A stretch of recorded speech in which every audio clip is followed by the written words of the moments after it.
How to redirect 404 error pages from your Shopify store. Hey everyone, and welcome back to my YouTube channel. In this video, I'll show you exactly how to do so. So in this video, I will show you how to redirect every 404 error page to your Shopify's homepage. This is going to work for all themes. And if you want to be more specific, so if you want, let's say a deleted product to redirect to a new one, then in that case, you will probably need to use a third-party application, which is going to set you up for that.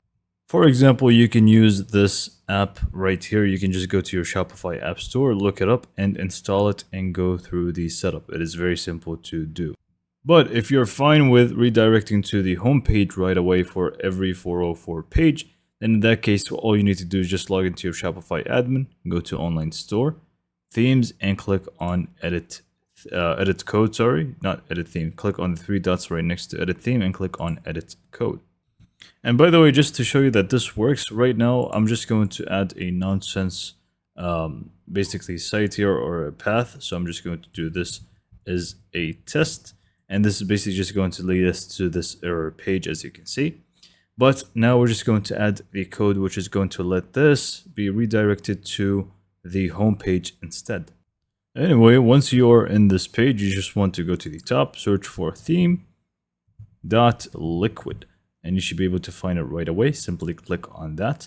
And now you should be able to find right away at the top the head tag, this one right here.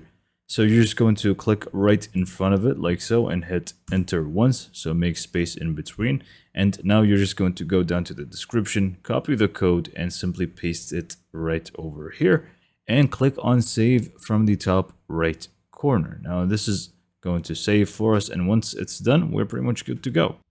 So now that this is done and we did add the code, we are just going to test things out one more time. So I'm just going to do the same path / this is a test. And this time it's not going to give us an error page. Instead, it's just going to take us to the home page again. So this is pretty much it for this video. Hopefully you found it to be informative and helpful. And for more information, subscribe to my YouTube channel and thank you for watching.